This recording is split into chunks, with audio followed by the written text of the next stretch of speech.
Hello, everyone, and welcome to Global Gurus, where every Friday we explore stories of international business and speak with industry leaders operating around the world. I'm your host, Philip Auerbach of Auerbach International. Thank you for joining us. If you're joining us for the first time, we start each podcast with a running segment called Faux Pas Fridays, where we explore a funny blooper or a mistranslation that does not quite convey the professional image that your organization wants to project. And since today's guest has done some business in China, our blooper comes from a sign in English near the Great Wall outside of Beijing, which says in English, "People, flowers, and help each other in breath. If you pluck the flowers and break the branches, you will reduce your own life at the same time." It's exactly the way you'd like your professional translations to read. So with that, today's guest is Mario Lanzarotti, known as the Freedom Architect. He is a mindset coach focused on helping business owners overcome their fears that are holding them back from becoming rich and making a massive impact in the world.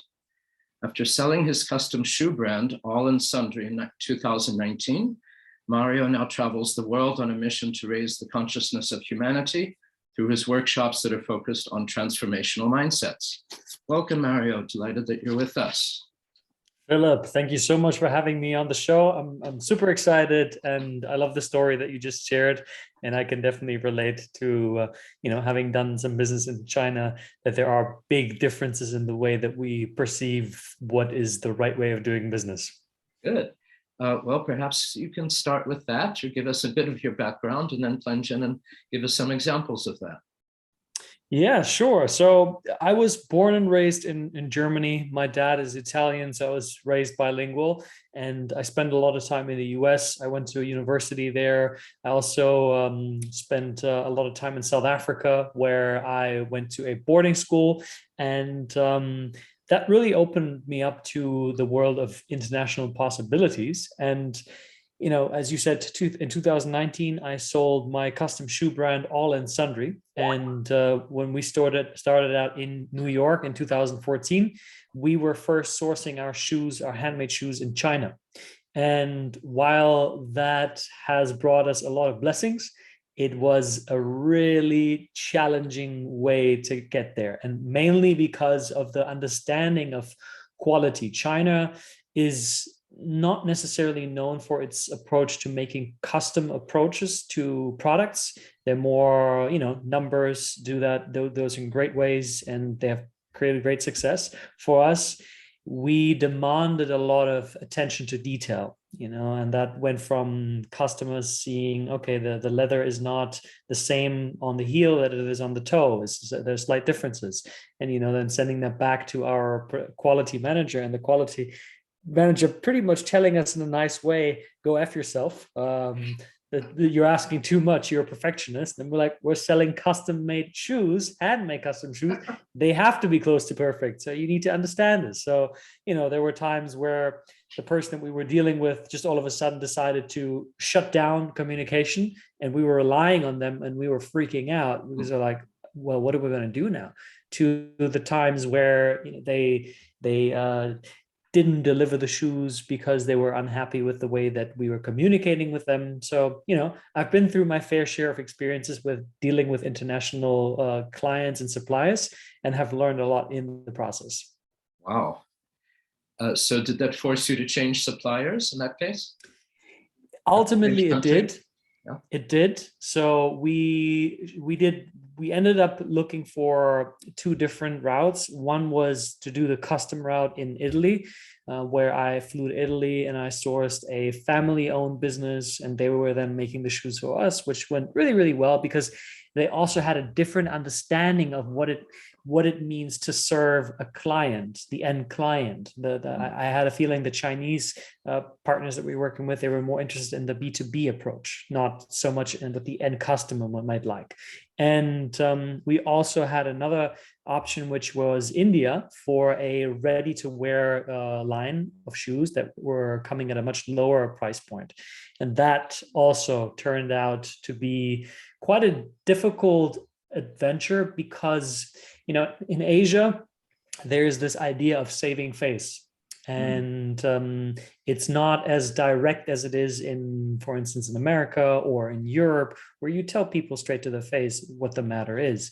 And so they wouldn't tell us what was happening behind doors because they wanted to save face. And then as it came to delivery, they told us all of a sudden, oh, the one factory that we were supplying the heels from, they shut down, so we can't deliver. And we're like, what? And that caused us we lost a lot of money on that. I lost a lot of clients and a lot of sleep on it for sure. So as you can imagine, that was a challenging ride. And for all of it, I'm very grateful because it taught me so much, specifically about what I'm doing today in the mindset realm and how different all of these unique cultures are and how to approach people differently. That's fascinating. So in India, when they couldn't source the heels, they didn't look for an alternative manufacturer. They just dropped the whole order. Yeah, pretty much. They said, sorry, too bad. Wow. But you did have the source in Italy. Yeah, they weren't able to help with it. So what ended up happening was this was a Kickstarter campaign, and we were collaborating with an NFL professional player. He put his whole name on it and created a whole design for a sneaker. And then the soles of the shoes, they weren't matching his designs, and they told us, yeah, we can make it happen. And then on the day where the order was supposed to be shipped out, they told us, oh, sorry, didn't work out, can't make it, too bad. How horrendous. And you're not bald and gray from that experience. It's pretty remarkable. Nope, that's where my personal development journey came in with meditation. It helped me to deal with that stress. Oh, that's amazing. Wow. You said some of the difficulties. I assume you had some successes as well in that business. Yeah, and others. Oh yeah, for sure. I mean, just being able to create a custom shoe. So we were selling custom shoes at $495, and we started out with $350.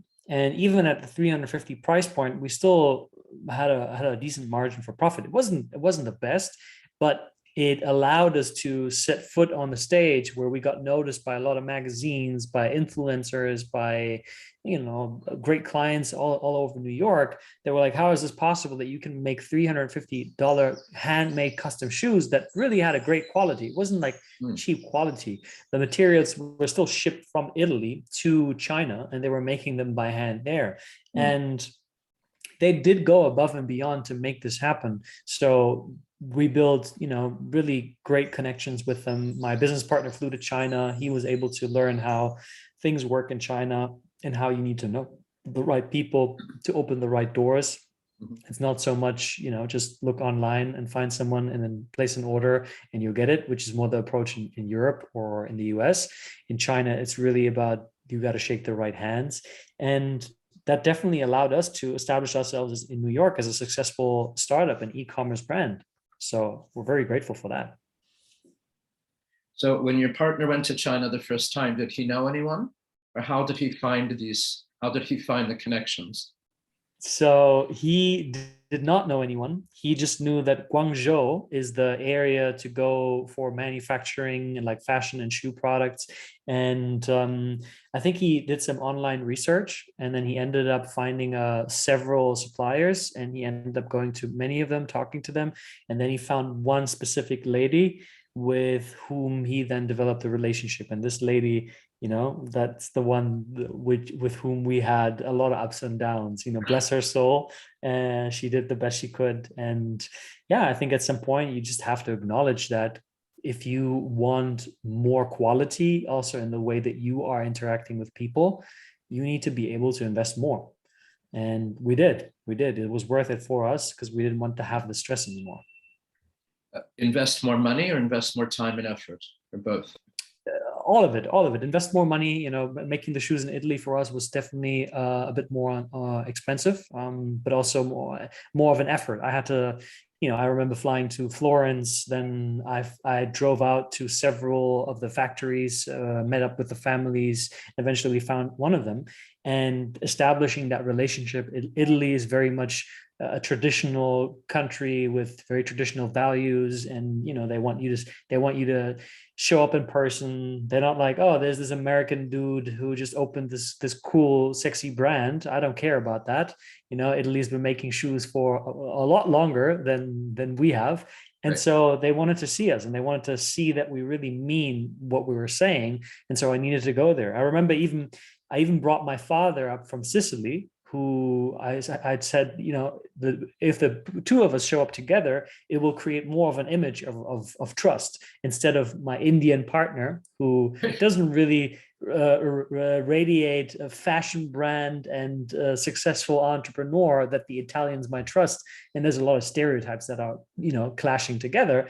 But it ended up working out well. So we had the factory that ended up making the shoes for us, and our clients loved them. Fantastic. Well, I know you grew up speaking conversational Italian, but I presume you learned shoe Italian as well. Shoe terminology.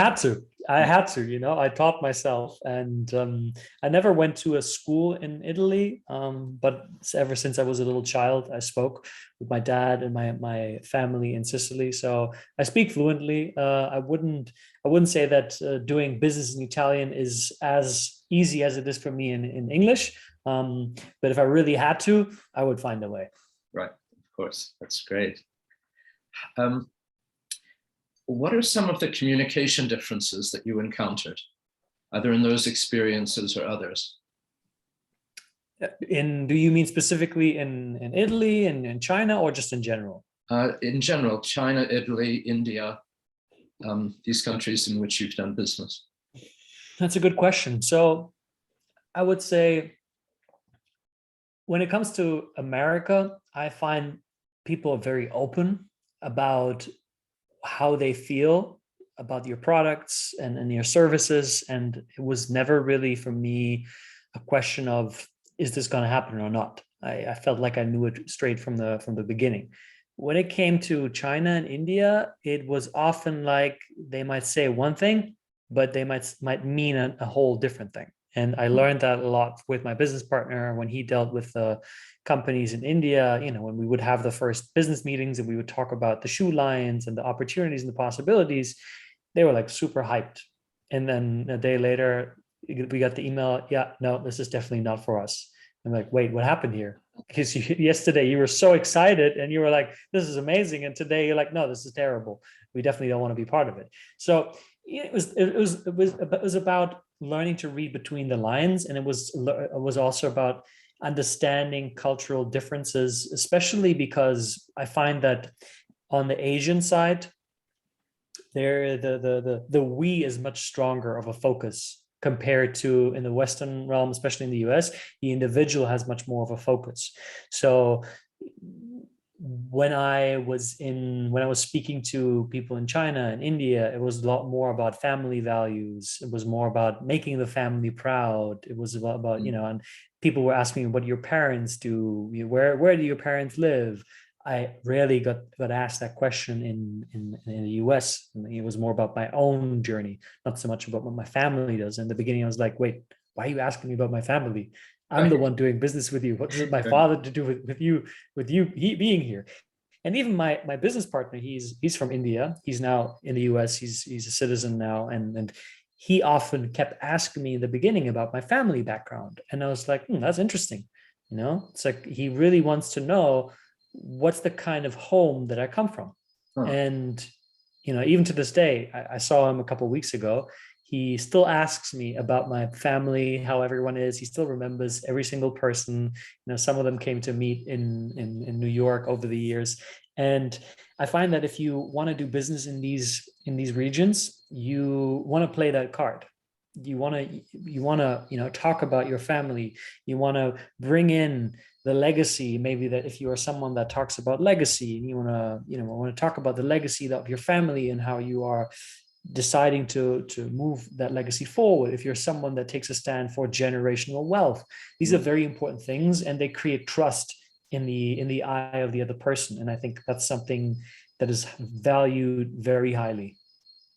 That's fascinating. I've never heard that before in doing business in Asia. Because in Asia, it's a lot more, as you were saying, about trust and rapport and building the confidence with you personally. Well, you and your partner, of course, in your company. Yeah. And the trust is much more important than a written contract or a written email or agreement. Yes. Because the trust will last longer than difficulties in production, for example.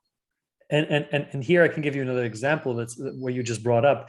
So when I first came to the US in 2014, I was studying. I was doing an overseas semester, and part of that semester was to find an internship for 3 months, and that's where I found the internship at the company Awl Sundry. My partner started it, and it was just early out of the shoebox, pretty much. And I told them, I said, if I work really hard, would you be open to taking me on board as a co-founder? And he said, you've got balls, young man.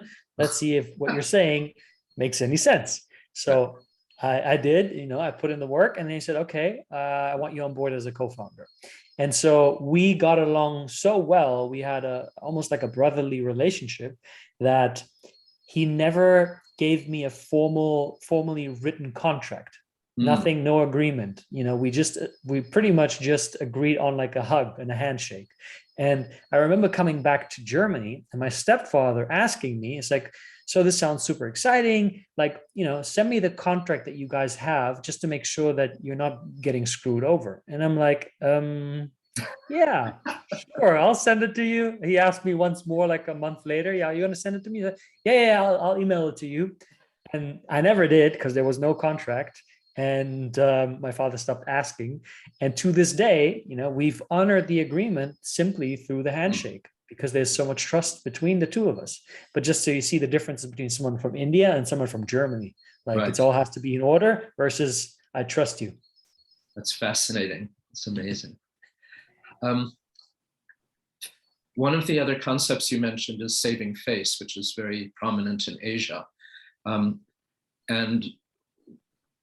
Westerners, Americans and Europeans, would generally say, the person said yes, and now he's saying no, and it's totally contradictory, and he's not telling the truth, or he's not being honest with me.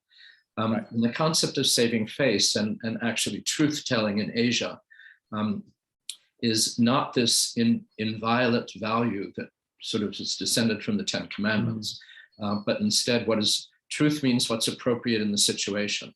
Honesty is what's appropriate in the situation or in that circumstance. Did you ever encounter that in your Oh yeah, that was the biggest challenge, because having a conversation, I remember, with our Chinese supplier, where we would point out things that need to be improved, was always super delicate. She would often respond very defensively, sort of criticize us back, saying, oh, it's because you have too many demands. And we would say, hey, this is not about attacking you. This is about coming together and finding out how can we improve this process. And it was difficult to have these open conversations that were a bit more confrontational, because I think it went right into this saving face idea. And we would then point out, say, hey, one of the custom shoe workers, did this, and then was like a cut on the leather. And obviously those were things that were obvious. You couldn't sell those shoes to clients that paid $500 or $600. For them, it was like, oh, don't point it out, because, it's inappropriate, like you say. And for us, that was like, whether it's inappropriate or appropriate, the client is going to ask for a refund. And then we end up paying it out of our own pocket, and that doesn't work. So those were big confrontational points, which also led us to the decision to say, okay, we need someone who's open to feedback and who's not going to turn around and say, you know what, if you keep criticizing me, I'm going to shut down the factory. Too bad for you. Obviously, that's not a way you can do business in a sustainable way. Right. That's fascinating. How did you how have you transitioned this knowledge to your current business as a mindset coach? So it's interesting because I to this day, I have a lot of Indian clients, like US based. They grew up most of their life. They grew up in the US, yet they still have a strong focus on the we.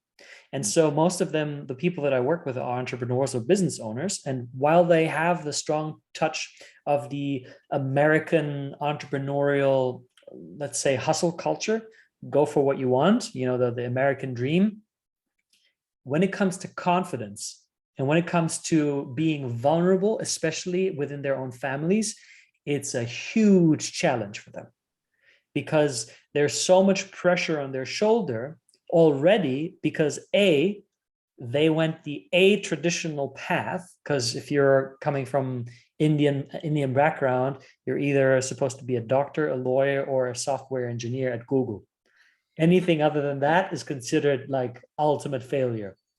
And I had this specific situation with one of my clients whose fiance's family, the mother, she actually told him, "You're a disgrace to the family," because he decided to quit his law studies.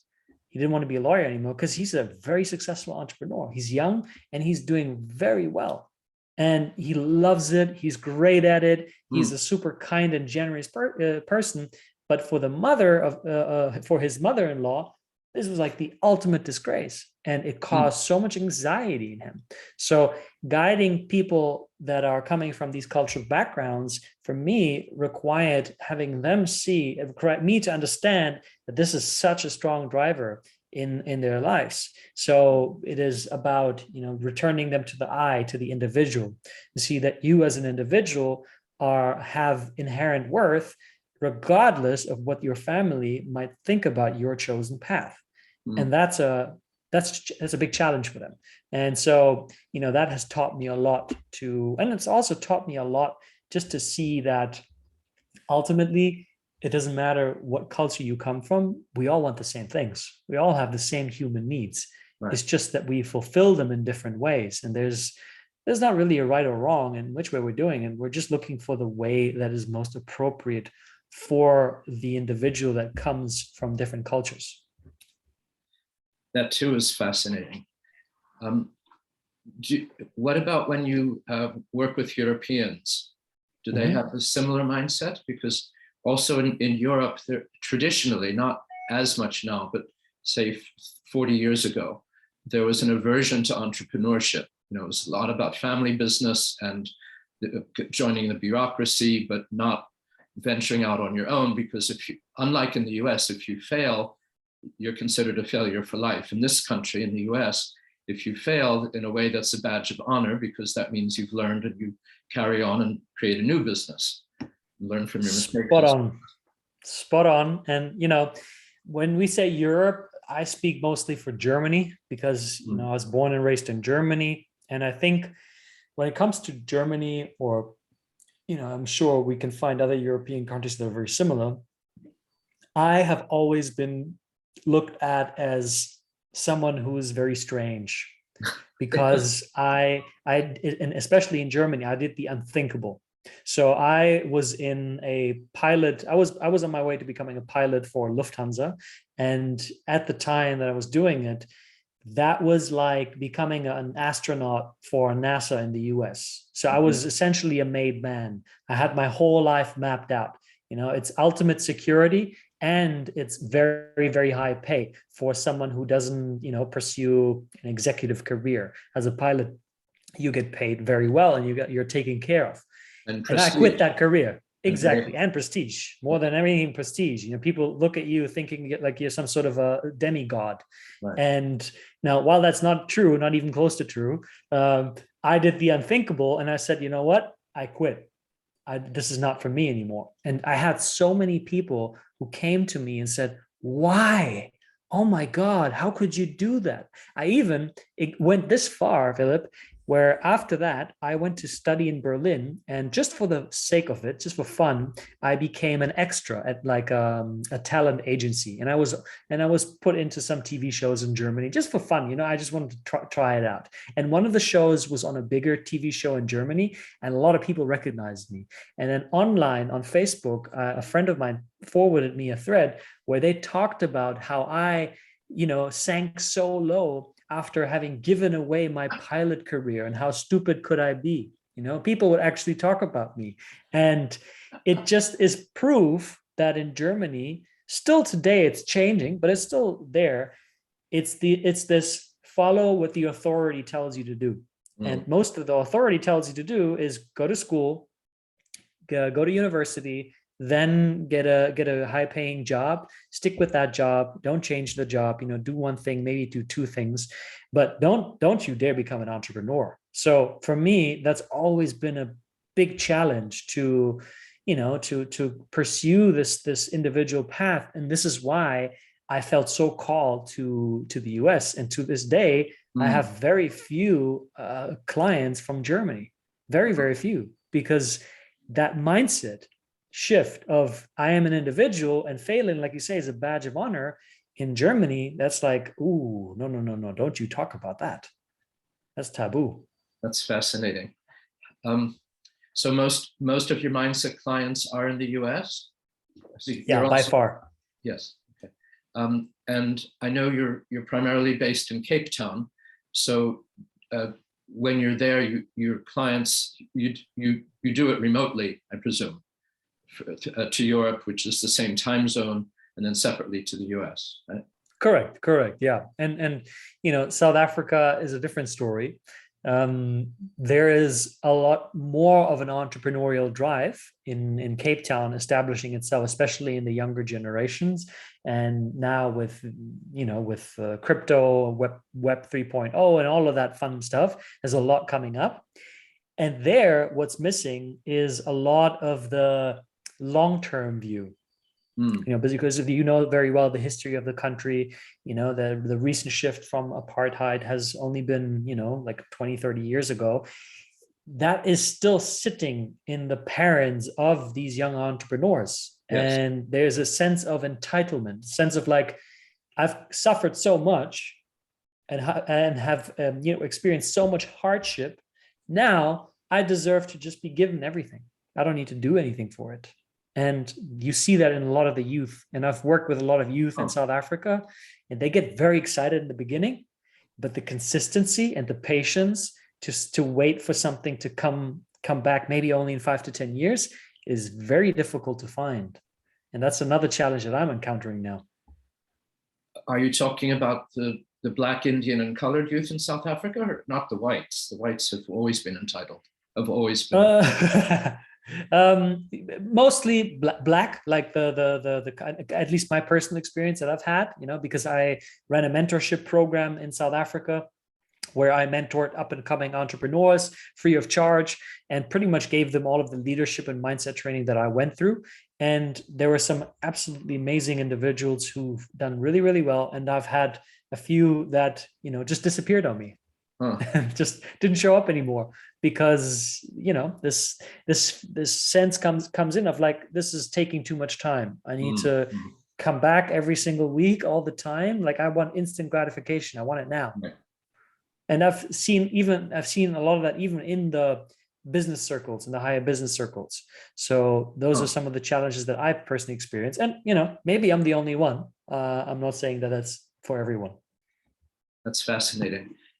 Have you dealt with white South Africans? Do they have the same mentality? I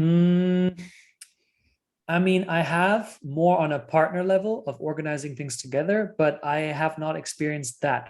It was more what I've experienced with Black South Africans. And, I don't personally like to make this a classification of like skin color and whatever. Sure. It's really what I've experienced. And I think it's just a lack of mindset training that there's, and with that is a huge opportunity to empower the nation, because there's so many amazing, beautiful human beings who have so much potential and so many great ideas. Yes, absolutely. It's a wonderful country of tremendous potential. Yes. But it does come from the apartheid legacy of Yes, true. what the government did and how they treated people. Yeah. That's fascinating. Before we close, is there anything else you'd like to add? Is there anything else that I'd like to add? I guess for your listeners, since this is all about international business, you know, a lot of the US people in the US, I mean, someone like you, I'd say you are a rarity because you've traveled so much. It's really what I found has transformed my ability to succeed on different stages all over the world is because I've immersed myself in so many different cultures. And I've really went the a-traditional path and gotten to know people outside of the mainstream, you know, whether that is sitting around the fire in the Amazon with shamans, or with the locals in South Africa, in the townships, you know, it doesn't matter. I think there's a whole world of opportunities and possibilities out there once you get over your ego and do things that you are even scared of, you know, and shaking people's hands and looking people in the eye and listening to their stories, because there's so much to learn there. And once you do, sky's the limit. That's very true. And I'm sure you uncover that in your mindset training as well. I do my best. That's superb. Thank you, Mario. That's been a true pleasure gaining your insights and your wisdom and your experiences of so many different world business ventures. Thank you. Thank you, Philip. It's been a pleasure. So this has been Philip Auerbach. Please join us again next week for another edition of Global Gurus and their stories of international business.